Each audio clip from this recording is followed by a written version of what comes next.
میرا مطلب جن کو ہم جانگلی بھی کہتے ہیں، ان میں بھی یہ بڑا رجحان ہے چوری کا۔ اور اکثر اگر آپ کچہری کورٹ میں جائیں تو زیادہ اس طرح کے لوگ ہی جیلوں میں بند ہوتے ہیں، انہی کو ہاتھ کڑی لگا کے وہ کورٹ میں لے کے آتے ہیں، اور اس کی وجہ یہی ہے کہ نہ وہاں تعلیم ہے، نہ تربیت ہے، اور یہ لوگ بہت پیچھے ہیں۔ ان کو اچھے برے کی تمیز ہی نہیں ہے، ان کو اپنی زندگی گزارنے کا پتہ ہی نہیں ہے، ان کے علم میں نہیں ہے کہ یہ چیزیں بری ہیں۔ اور میں نے دیکھا یہ پاکستان میں جب ہم بھی رہتے تھے تو اکثر یہ حالات جو دیکھنے میں آئے، جو جانگلی اس میں کافی آگے ان کاموں میں تھے اس وقت بھی 35-40 سال پہلے۔ اور ان کی یہ میں پہلے شاید بتا چکا ہوں کہ اگر ان سے آپ نے قربانی کا بکرا لے کے آئے تو رات کو وہی اٹھانے کے لیے آ جاتے تھے۔ ہمارے ساتھ خود ایک دفعہ ایسے ہوا، بچے تو ہوگی۔ پھر ایسے ایسے واقعات وہاں پہ ہوتے ہیں پاکستان میں کہ آپ سوچ بھی نہیں سکتے۔ ہر چیز جو ہے وہ تربیت کے ساتھ سختی بھی بڑی ضروری ہے۔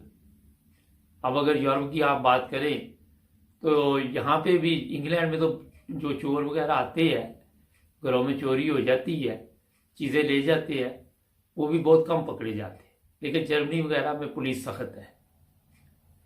جو انگلینڈ والے ہیں وہ بہت ہی نرم ہے اس معاملے میں، جب تک کسی کے حملہ نہیں ہوا، کسی کو چھری نہیں دکھائی، چاقو نہیں دکھایا، پسٹل نہیں دکھایا، وہ بڑا ایزی لیتے ان چیزوں کو۔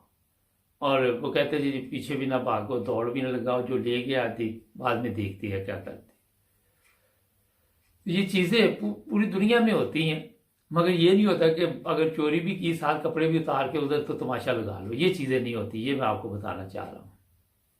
آج یہ ویڈیو کیمرے ہر طرف ہے، ہر جگہ پہ مل جاتے ہیں، اور لوگوں نے لگائے ہوئے ہے CCTV۔ بعد میں جب باہر آتا ہے تو کیس کا جو بتایا جاتا ہے وہ الٹ ہو جاتا ہے۔ مگر ہمیں جو سب سے بڑی پریشانی سے کہ پاکستان میں وہ جس طرح میں نے آپ کو بتایا کہ جہالت جو ہے ہر طرف پھیلی ہوئی ہے۔ ایک طرف آپ دیکھتے ہیں جہالت کی وجہ سے لوگوں کی جان لے لی جاتی ہے، جس طرح وہ سری لنکا کا مینیجر تھا، دوسری طرف چوری کی جاتی ہے، روز کوئی نہ کوئی تماشا وہاں پہ لگا ہوتا ہے۔ اور جو لوگ تماشا یہ لگاتے ان سے اگر پوچھے تو وہ کہے کہ جی ہم تو جناب لبیک یا رسول اللہ، نبی پاک صلی اللہ علیہ وسلم پر ایمان لاتے ہیں اور ان کے ماننے والے ہیں۔ مگر اب اگر آپ غور کریں، ایک طرف یہ عیسائی دنیا ہے، ایک طرف ہمارا پاکستان ہے، اور سکون کہاں پہ ہے؟ سکون کی تلاش میں لوگ یورپ اور دوسرے ممالک میں جانا چاہتے ہیں۔ کہیں کمزوری تو ہے کہیں پہ بھی نا۔ مگر جو میں بات آج پہلے اس میں یہی بتانا چاہ رہا تھا کہ اگر انہوں نے خود اتارے کپڑے یا انہوں نے اتارے، بات پھر بھی کہیں پہ آ جاتی ہے کہ غلطی کس کی ہے، ذمہ دار کون ہے، وہاں پہ جواب دہ کون ہے۔ ایسی خواتین کو نہ تو اپنی عزت کی فکر ہوتی ہے، نہ ان کے پاس عزت ویسے نہیں ہوتی۔ وہ جانگلی جو ادھر رہتے ہوتے تھے، جب میں وہاں تھا تو وہ باتیں لوگ ہمارے ہی کہتے تھے کہ وہ یہ کہتے ہیں تیلی نہیں دینی، حویلی دے دو۔ شروع سے جہالت چل رہی ہے وہاں پہ، کوئی نئی بات نہیں ہے، مگر کوئی سمجھدار بندہ اس میں ہونا چاہیے جو حکمت عملی کے ساتھ ان کو اس وقت کنٹرول کرے، پولیس کے حوالے کرے، اور پولیس کو بھی چاہیے کہ ان کو سخت سے سخت سزا دی جائے۔ اگر وہ خواتین کو آپ اچھی طرح ایک دفعہ سزا دیں گے تو پھر میرا خیال ہے ساتھ ان کی تربیت کا بھی جیلوں میں بندوبست کرے تو شاید ان کو کوئی عقل آ جائے، ورنہ وہاں پہ دن بدن آپ دیکھ رہے ہیں کہ اس طرح کے واقعات میں اضافہ ہو رہا ہے، اور غربت بھی اس کی وجہ ایک یہ بھی ہے۔ مگر جو واردات ہے وہ بھی، یہ گھروں میں بھی اس طرح کے واقعات مجھے اطلاع ملتی رہتی ہے کہ پانی پینا ہے، دروازہ کھول دو، کھولا، بعد میں لوٹ مار کی، لے کے بھاگ گئے۔ تو اعتماد وہاں کس پہ بندہ کرے؟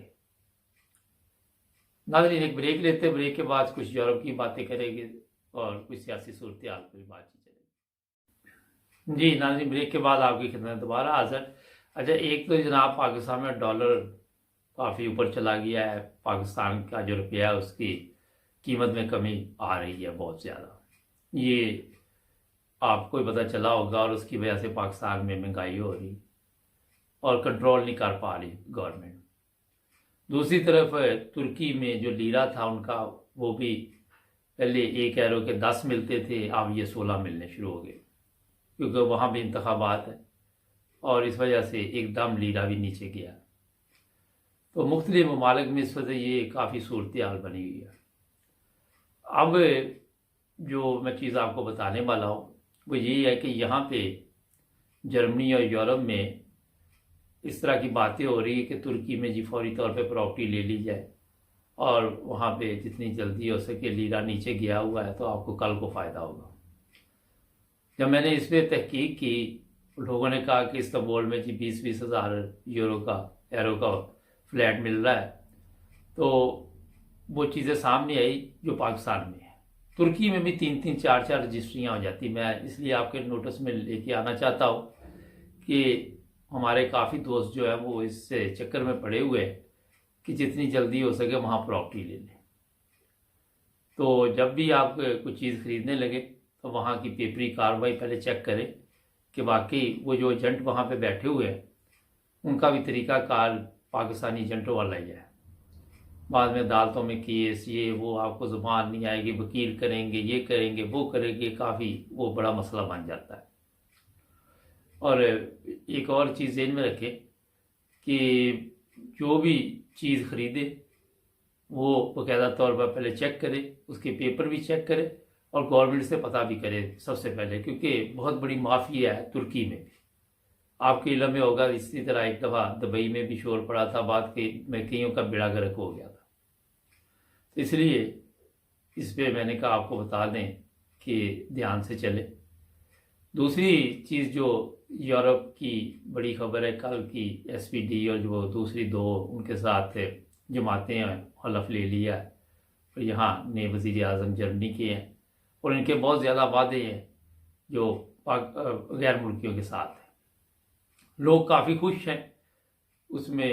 ان کا یہ بھی ہے کہ جلد ایسے قانون آ رہے ہیں جو سیاسی پناہ والے یہاں 5 سال سے ہیں ان کو ویزے دے دیے جائیں گے۔ پھر ڈبل نیشنلٹی کے بارے میں بھی ہے، اور یہ ہاؤس بلڈنگ جو لوگ جرمنی میں رہتے ہیں ان کے لیے بھی سہولت آ رہی ہے۔ کافی چیزیں یہ آگے لے کے آ رہے ہیں اور ان کی کوشش یہ ہے کہ جو غیر ملکی ہیں ان کو اپنے سسٹم میں زیادہ سے زیادہ لیا جائے۔ اور جب میں جرمنی آیا تھا یا میرے سے پہلے لوگ ہیں ان کو پتہ ہے کہ کبھی ادھر پولیس میں ہم نے کوئی نہ ترکی دیکھا نہ پاکستانی دیکھا۔ اب ہر ملک کے لوگ جو غیر ملکی ہیں یہاں کے نیشنل ہیں وہ آپ کو نظر آئیں گے مختلف جگہ پہ۔ اتنے تو نہیں ہیں مگر آہستہ آہستہ الیکشن میں بھی ہمارے لوگ آ رہے ہیں، اس کی وجہ سے پھر راستے کھل رہے ہیں۔ تو یہ چیزیں کافی بہتر یہاں پہ ہو رہی جرمنی میں۔ اور جہاں تک میں نے پھر یہاں کے حالات کا جائزہ لیا تو کاروبار میں کوئی فرق نہیں پڑا، لوگ بہترین زندگی گزار رہے ہیں یہاں پہ۔ کچھ ٹیکسی ڈرائیور ہیں، کیونکہ ہمارا پاکستانی جو ہے بزنس مین بہت کم ہے، آپ کو زیادہ انڈیا کے لوگ بزنس مین ملیں گے، ہمارے ہیں مگر بہت کم۔ تو جو لوگ بھی ٹیکسی وغیرہ چلاتے ہیں یہاں پہ ان سے بات چیت ہوئی ہے، ان کا بھی کہنا ہے کہ ٹھیک ہے تھوڑا سا کام کم ہے مگر اچھا گزارا ہو رہا ہے، زندگی گزر رہی ہے۔ جس طرح میں نے آپ کو یہ بتایا کہ یہاں پہ اب وہ جو سڑکوں کا علی صاحب نے بتایا تھا کہ وہ ٹیسٹ نہیں دینا پڑتا، تو کافی ٹیکسی ڈرائیور آ رہے مگر اس سے کوئی کام میں فرق نہیں پڑ رہا، کام لوگوں کو مل رہا ہے۔ تھوڑا سا کرونا کی وجہ سے بڑا پرابلم ہوا ہے۔ دوسری چیز یہ ہے کہ جب سے یورپ علیحدہ ہوا ہے، انگلینڈ علیحدہ ہوا ہے یورپ سے، تو جلد جو یورپین ہیں ان کو آن لائن ویزا لینا پڑے گا یہاں سے، اور وہ جو ایسے ہی انگلینڈ میں داخل ہوں گے تو ان کو پھر وہاں سٹیمپ بھی کروانا پڑے گا اپنا پاسپورٹ، 3 ماہ کی انٹری ہوگی۔ تو یہ میرا خیال ہے کہ اگلے سال سے یہ شروع ہو رہے یہ قوانین۔ میں فکس ڈیٹ دیکھ کے کون سی ڈیٹ ہے اس ڈیٹ سے آپ کو پھر اس پہ بھی بتا دیں گے، اور بڑا سستا ہے، میرا 7-8 یورو میں یہ ویزا آپ کو آن لائن اپلائی کر کے تو پھر مل جائے گا، جس طرح اب امریکہ کینیڈا وہی حساب ہو رہا ہے۔ 1-2 چیزیں اور میں بتا دیتا ہوں، جو لوگ انگلینڈ جا رہے ہیں وہ یہاں سے باقاعدہ طور پر یہ ٹیسٹ کروا کے جائیں،